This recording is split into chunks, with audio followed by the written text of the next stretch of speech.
Well, as we read just a few minutes ago from our passage in 1 John chapter 4, I just want to point out a few observations, just kind of show you a few things there in that passage as we kind of get started here this morning.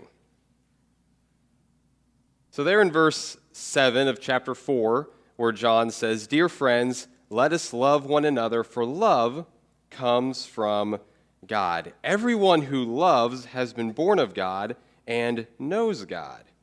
Whoever does not love does not know God, because God is love. This is how God showed his love among us. He sent his one and only Son into the world that we might live through him." You see, in those few short sentences, just those couple of verses, God pretty much gives us the entire gospel story. And in fact, a whole lot of other stories are just under the surface in these few verses. Because as he says there in verse 10, this is love. Here's the definition. Not that we loved God, but that he loved us and sent his Son as an atoning sacrifice for our sins. Because love comes from God. It's not the other way around. We don't come up with an idea of love and then put that on God. No, God defines love for us. And that's how John starts his passage off. And then, jump to a couple of the verses here with me. Verse 16, "And so we know and rely on the love God has for us." Because of what God has done, we know what love is now. We can define it because of God and who he is and how he's shown it to us. But we have to rely on that love. It's actually the Greek word for like believe in, trust in. You put your weight on this love. This is what you hold on to.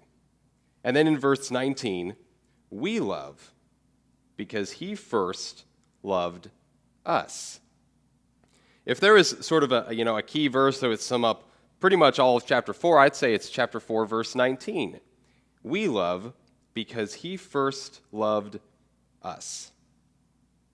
And that's a great way to understand love and how we're going to talk about this. Now, of course, in this chapter, John also, he's got some warnings in there. He talks about some things about loving one another in the Holy Spirit, which we've talked about before. We've read in some of the earlier passages, because John has a way of, he just kind of keeps circling back around to the same ideas over and over again, because he really wants us to understand it. He really wants to connect all the dots.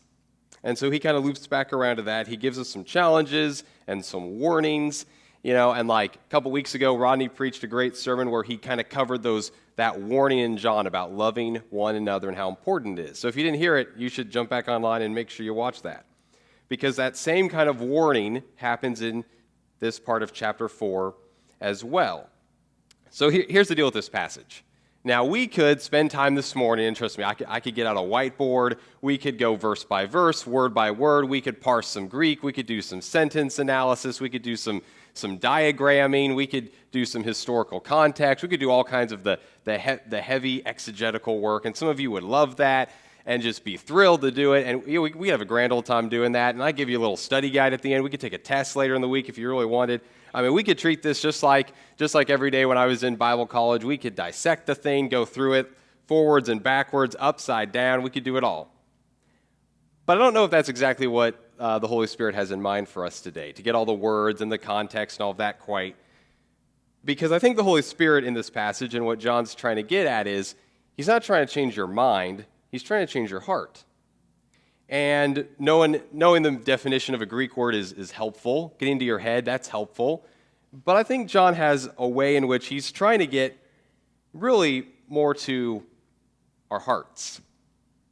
And one great way that John gets to our hearts is with stories. And as we kind of finish up this Around the Campfire series, one of the kind of the last things you do around a campfire, especially at church camp before you all go off to bed, is story time. Or maybe it's Christian camp, it's Devo time. And somebody gets out their Bible and they've got a little story, or they tell you something. And so as we kind of wrap up this Around the Campfire series and we talk about God's love, I just want to tell you some stories of God's love. Because John's not really talking about, just romantic Hallmark movie love where, where girl moves back to small town Montana from New York, and there just happens to be this carpenter in town, and he was such a nerd when they were in middle school, but darn it, now he must have a professional, like, gym trainer or something off camera we never meet, because now he's in great shape, and he has a puppy, and she falls madly in love before Christmas time, and it's, we're not talking about that kind of love. We're talking about the kind of love that serves people. We're talking about the kind of love that gets down in the dirt with people, that isn't afraid to get beat up and sweaty and spill some blood. We're talking about a kind of love that says, I respect you, I value you, just because of who you are, just because you're made by God. You don't have to do anything. You don't have to earn that love. You don't have to, have a way with words or look really attractive or have some kind of special talent. This is just the kind of love that it's just there because God made you, and it's there. So here's some stories that I think John had in his mind as he wrote these verses. So story number 1. Once upon a time, there was a beautiful garden, perfect in every way. Every kind of plant, vegetable, fruit you could imagine grew in this garden. Every kind of animal lived in the garden. But it was so much better than the garden you have at home because everything always grew to its full size, and it was nice and ripe. You never had those ugly little bruised spots or rotten spots in your fruit and vegetable garden. You didn't have to worry about the rabbit sneaking in and destroying everything because everything grew just as it was supposed to. And all the animals got along. It was the weirdest thing. A lion and a lamb would just lay down right next to each other. In fact, it was the best kind of petting zoo. You didn't need cages, you didn't need leashes, you didn't need electric fences, you didn't need to worry about lions and tigers and bears because they actually would play a friendly game of tag with you if you wanted. There were no thorns to poke you, no poisonous plants to worry about eating. Everything was just as it was supposed to be. Everything was good. And what made it better than good was every evening, after you had done your work in the garden that day, your father would come down and take a walk with you.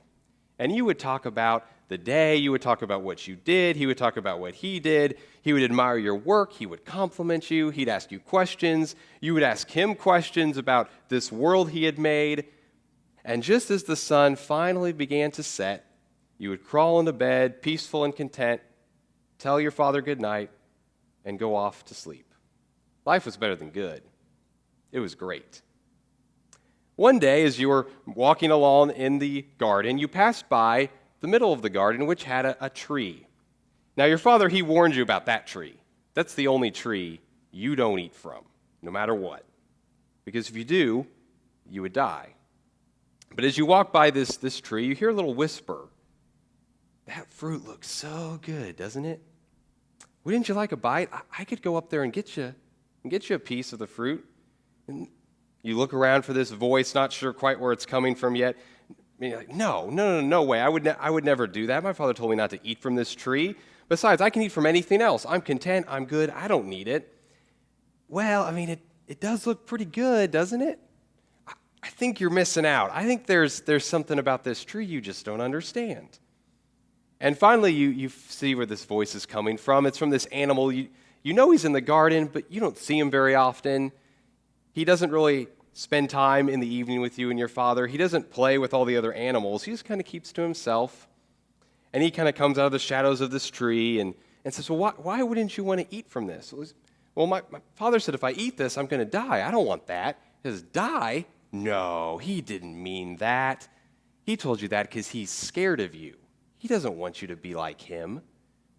Come on. If you eat this, you'll actually be just like your father. Wouldn't that be great? And then you would be equal with him. You wouldn't have to worry about learning so much from him. You think of how proud he'd be if you were just like him. Don't you want to bite? And those words begin to kind of kick around in your mind a little bit, stir around in your heart, and you think, well, maybe a bite can't hurt. That kind of speed things up a little bit after all. Okay, all right, I'll take a bite. And so this animal, he hands you this fruit that just looks so good. You've got this hunger and this thirst, and this piece of fruit seems perfect to satisfy that hunger and that thirst. And so you take a bite, and that first bite, it's so good. This is the best thing you've ever had before in your life. And as you chew, it's the flavors you've never had before, you can't describe. But as you begin to swallow it, something happens. You kind of choke a little and gag as it goes down. You kind of cough a little bit. It's hard to get down. And suddenly it doesn't taste so good. Now it's sour, it's bitter, it starts to hurt your stomach. You feel like you need to throw up, but you can't. And all of a sudden, you feel things you've never felt before. And life doesn't seem so good now. You don't know what to call these feelings, but you so wish you could give them back. And all you can do is run and hide. And the last thing you want is to see your father in the evening. You've never felt this way before, but for some reason, everything in you is screaming that you can't trust him, you can't spend time with him, something bad is going to happen. And as the sun sets, your dread grows, and finally, you hear him walking around in the garden, and you hear his voice call out, "Son, daughter, where are you?" And finally, you make your way to him, and his face is downcast, because he already knows what's happened, as do you. You ate the fruit, didn't you? Yeah, I did. And everything changed. The fruit didn't look as good anymore in the garden. Now there were thorns, now there was poison. The animals backed away from you in fear. And God only had one choice. You can't stay in this garden anymore. So he sent you out. And as he watched you go away, he knew he had to do something about this. So he came up with a plan right then and there. He was going to get you back. He was going to get you back to that garden somehow, some way. But he knew the only way to do that is someone's got to pay the price for eating that fruit off that tree. So he knew, one day I'll come back, and I'll die for you, and I'll get you back here. The moral of the story is, God loved us before we could do anything worthy of love. Before we could earn his love, he loved us, he had a plan for us. While we were still sinners, God loved us. That's part of why John writes these verses, because he's thinking back on that story, and he knows before we could do anything, God loved us. We love because he first loved us. It's not because of what we did, it's because of what he did. You see, our version of love sometimes is kind of like the ATM at the bank, where if you haven't deposited enough, you really can't get out what you want. And some of us act like, well, I'll love you, but you've got to make some deposits first. You want me to respect you? You want me to talk to you a certain way? You want me to treat you a certain way? You want me to serve you? Well, then you better make some deposits. You better serve me. You better talk to me a certain way. You better treat me the way I really think I should be treated. And if you make some deposits, then I'll serve you. Then I'll love you. Then you can make some withdrawals from the ATM. But God's not that way with his love. And we're not supposed to be that way with our love. Because sometimes we do have that feeling like, oh, my tank's kind of full, my energy's running out, I don't know if I can keep doing this. And that's why John says, well, love comes from God. So you know what you do when you don't feel like serving people? You don't look to everybody else to make deposits. You look to God. You say, hey, God, I need some help. I'm tired. I'm worn out. This person is stressing me out. They're getting on my last nerve. They're making me angry. But I know I need to love them. I know I've got to serve them the way you would. So can you help me? And just like in the evening of those gardens, God will say, yeah, absolutely. I'd love to help fill up that ATM that you have so that you can keep loving and serving. So love comes from God. He loved us before we could do anything to earn it or deserve it. Story number 2. It was Passover night. A couple of the disciples had just secured an upstairs room in Jerusalem to celebrate together. Everyone was so busy discussing some very, very important issues and some debates about how they thought they ranked and who got to do what. We didn't even notice. We didn't even notice when Jesus did something that kind of just shocked us. And as we were talking and arguing slowly, our voices faded as we kind of got each other's attention and pointed. And we noticed that Jesus had taken off his coat and he had put a towel around his waist and he went and grabbed the water bowl left for the house slaves. Now, he's not supposed to do that at all. And we were a little bit confused and struck by this. And slowly Jesus began to make his way around the table where we were sitting, and one by one he started washing all of our feet. This awkward silence filled the room. We all felt very, very uncomfortable. I mean, after all, Jesus was not supposed to do this. A household servant was supposed to do this. A slave was supposed to do this. Maybe even one of us should have been doing this. But none of us had. We were a little too preoccupied, a little too busy. And so Jesus slowly made his way around the table, one by one, washing our feet. Finally, he got to Peter, and of course, Peter, you know Peter, he's always got something to say, and he always gets himself in trouble. So he starts to argue, Jesus, no, you can't wash my feet. You're not washing my feet. And Jesus said something to him about, you got to take a bath and all this other stuff. And so Peter quickly changed his mind. Well, then Lord, give me the entire bath. Wash all of me. And Jesus made some lesson. I'm still trying to figure it out. Something about we just need to have our feet washed because we're already clean. And so Peter, as he normally does, he says way too much, way too fast, and then gets really quiet, kind of looks at the floor, and Jesus finished washing his feet, which, to be honest, I think we're the worst of all of us. But then Jesus came over to me, and I couldn't help but keep watching what he was doing, and as I looked into his eyes, I wasn't quite sure what this was all about. What exactly was he up to? And a part of me wanted to look away, but the rest of me really couldn't. So I just kept watching him as he washed his feet. It felt so strange as he got that dirt and sand rubbed off and washed away. And then he moved on to the next person, and I couldn't help but just keep watching what he had to do. I was surprised, I was intrigued, I was curious. Why would he do this? He could have asked any of us to do it. I should have done it. And finally, he got to the last one of us and finished, and he took that towel off his waist and threw it over his shoulder and said, now that I, your Lord and teacher, have washed your feet, you should wash one another's feet. That's what you should do. And at that night, I didn't quite know what he meant. I didn't quite get it. I thought maybe, next time we're in a house, I should be the first one to go grab that water bowl and start washing everybody's feet. But it wasn't until the next day that I realized what he really meant. There I was, Friday afternoon, standing at a place I never thought I'd be standing. And just a few feet above me was the man who was just a few hours ago washing my feet. But he was in pain. He was on a cross. He shouldn't have been up there. He didn't do anything wrong, but it happened so quickly. One minute we were in the garden, and the next he was on trial and then moved to another house and taken before the governor, and we didn't have any time to get a witness together or counter or anything. We were so scared we went and hid. Why did we hide? But here I am as he says, John, can you take care of my mom, please? I won't be here anymore for her. I'm going to that place that you can't follow. That's my king, the one who's willing to carry a towel before he cares about his title. That's the kind of king I want to follow. So yes, of course, I'll take care of your mom. And I'll do far more than that. The moral of the story is, God loved us by sacrificing all he had. And that's why John writes, we love because he first loved us. Love comes from God. How do we know what love is? Well, it's because Jesus Christ came to earth and died on the cross for all of us. That's how we know what love is. We love because he first loved us. Third story.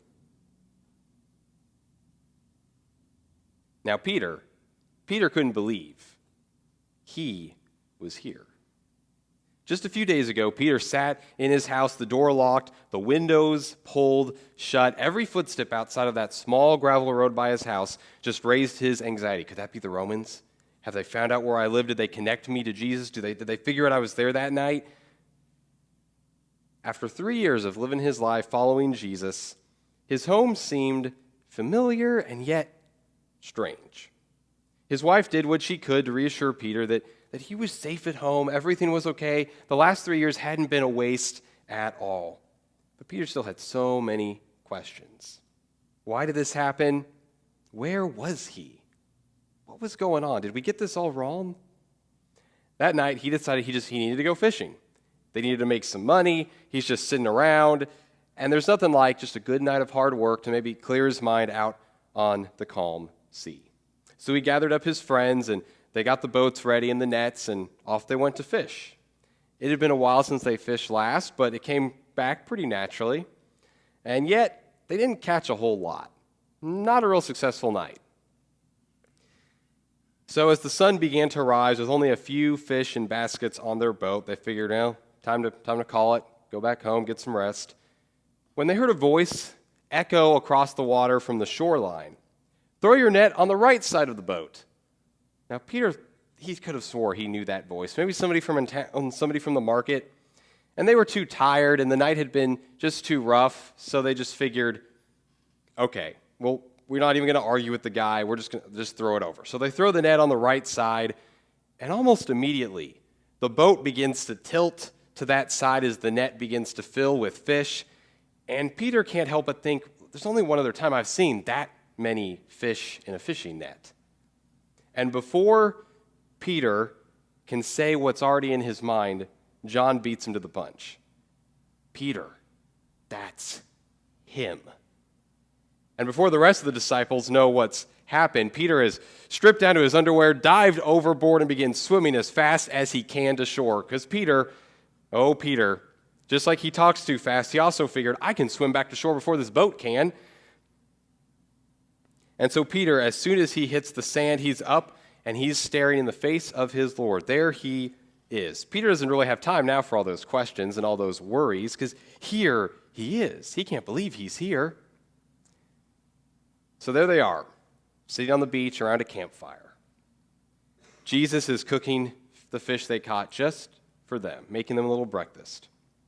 Jesus stood up after a couple bites of fish and motioned for Peter to follow him, and they walked slowly down the edge of the shoreline there as the sun continued to drift and head towards the evening. And Peter's heart began to beat really fast. Last time he saw Jesus, it was that night outside of the high priest's house, and Peter caught Jesus' gaze through an open window just after he said, "I swear I don't know him."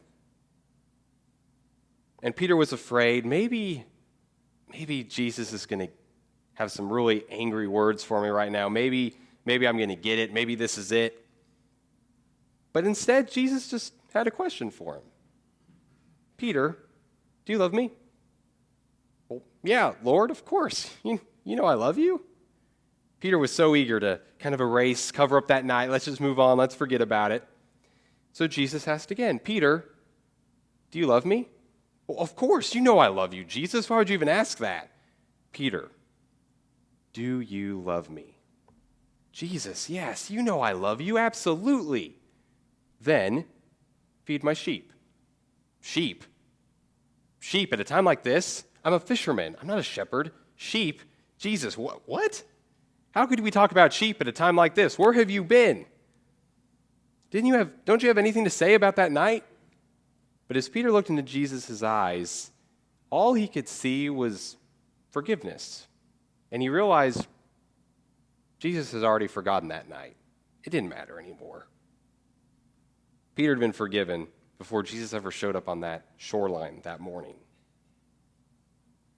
The moral of the story is, God loved us to drive away our fear. Because when you have God's love in you, there's no room left for fear. We don't operate on fear anymore. We operate on love.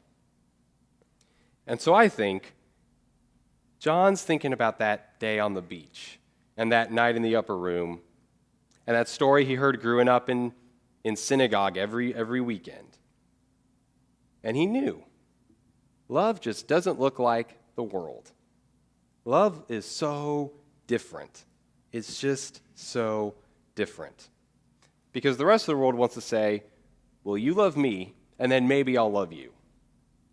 But John knew, oh no, it's so different. We love because he first loved us.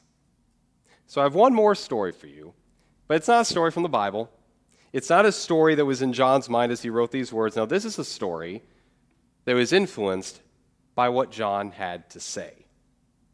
So you may have heard of a man named Dr. McQuilkin. And Dr. McQuilkin, back in the 80s, was the president of Columbia Bible College and Seminary. That is until he had to step down. See, in the early 80s, his wife Muriel began to show signs of memory loss. And slowly, her daily activities began to decrease and decrease. She couldn't quite help out at the college like she used to. She couldn't get on her radio program like she used to. She started to slip and forget little things at first and then bigger things. And finally, in the mid-80s, she was diagnosed with Alzheimer's. And a lot of Dr. McQuilkin's friends and colleagues encouraged him that, hey, the only option is you've got to put Muriel in some kind of a nursing home or assisted care center. You've got this important job to do as president of this Bible college. You're an incredible leader. We need you here. He thought about that. He also thought about maybe working a few less hours so he could maybe be at home a little more and they could have maybe a live-in nurse or something to figure out the arrangements. But he just knew he couldn't do that. So he chose to resign. So I'm going to let you hear it from his own mouth instead. Listen to this.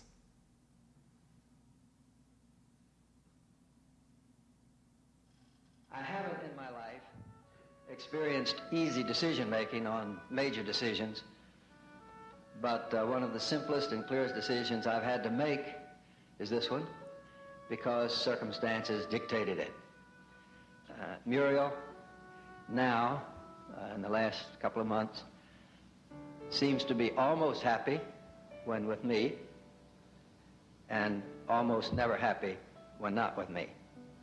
In fact, she seems to feel trapped, becomes very fearful, sometimes almost terror, and when she can't get to me, there can be anger. She's in distress. But when I'm with her, she's happy and contented. And so I must be with her at all times. And you see, it's not only that I promised in sickness and in health, till death do us part. And I'm a man of my word. But as I have said, I don't know with this group, but I've said publicly, it's the only fair thing. She sacrificed for me for 40 years to make my life possible. So, if I cared for her for 40 years, I'd still be in debt. However, there's much more. It's not that I have to, it's that I get to. I love her very dearly, and you can tell it's not easy to talk about. She's a delight. It's a great honor to care for such a wonderful person.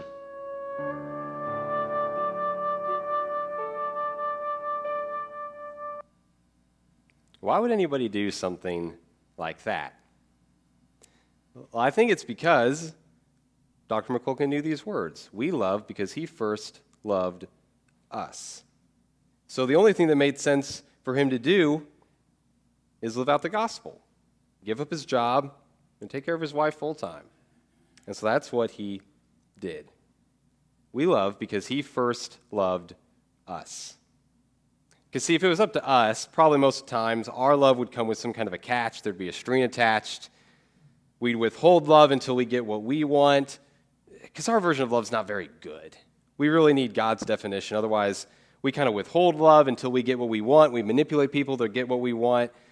And that's just not the way God's love works. So here's what I want you to take home with you today. Is chapter 4, verse 19. We love because he first loved us. And that might sound easy, but I'm sure as you know, it can be pretty hard. Because what I'm asking you to do, and what I think John's calling us to do, is you love people without limits. You love people without boundaries. You love people without strings attached, without conditions. You just keep loving people no matter what. You get over whatever it is that makes you withhold your love. Whatever it is that's between you and somebody else, you overcome that so you can love and serve each other. Because what I think John is reflecting on, what Jesus is teaching for us is simply this, that we're going to be a church that loves everybody all the time, any way we can. We're never going to have some sort of rules or hoops you got to jump through to get God's love or to get our love. We're not going to be like a country club where you've got to have a membership and you've got to earn your way in and you've got some rules you've got to follow and then you'll get God's love. No, no, no, no. We're going to give God's love freely and abundantly to anybody all the time. That's what John's reflecting on, and that's what he's calling us to. So here's what I'm asking you to do. Here's what I'm asking all of us to do because of this passage. I want you to think right now about that person that you're not on such good terms with right now. Maybe they haven't talked to you in a while. Maybe you really disagreed over the whole COVID thing and what we should do or shouldn't do or how real it is. Maybe it's just you said some hurtful words or they said some hurtful words to you and you just, you kind of avoid them. You avoid them in Kroger. You don't really want to talk to them. You don't want to be around them. And if you do, you just, hey, see you later. Get out of the way. And what I want you to do is this week, I want you to serve them. I want you to think of how you can wash their feet. Don't worry, you don't have to actually wash their feet. Some of you might think that would actually be easier, but what I'm asking you to do is show up and mow their yard this week. Help them with a project around the house. Maybe invite them out to lunch. Take them to coffee. Maybe you need to write them an encouraging note or a letter. Maybe you actually need to apologize. Or even you need to tell them, hey, I miss when we were friends. What happened? Can we figure that out? Can we talk sometime? Maybe that's just what you need to do. And I think if you challenge yourself to do that this week, to serve that person that you're not so fond of right now, even if you have to grit your teeth while you do it and force a smile, I think you should do that and just see what the Holy Spirit does to your heart. So here's what I'm saying. If I can be any more clear, here it is. I want you to stop just saying you love God and show people you love God. Because that's what John says in this passage. If you claim you love God, but you can't love each other, you're a liar. Because if you really love God, if you really have a relationship with Jesus, this is the kind of love that should pour right out of you. Because you know how much you've been forgiven, better than anybody else. And that experience of God's love and forgiveness should only fuel us to love everybody else because of what we've been given. So this week, that's the challenge. Can you do that? See what the Holy Spirit does with your heart when you love and serve others with no strings attached, with no conditions, with no rules. Just, all right, I'm going to do what Jesus did for us. We love because he first loved us. And if you're watching us online, I'd love for you to do that too, whether you're here in Campbellsville or somewhere else. I'd love you to do it. And even, hey, send us a story of maybe what happens. Maybe later this week, send us a comment, send us a Facebook message, Instagram post, whatever it is, and just tell us what happened. Who knows? Who knows what God can do when we love like Jesus?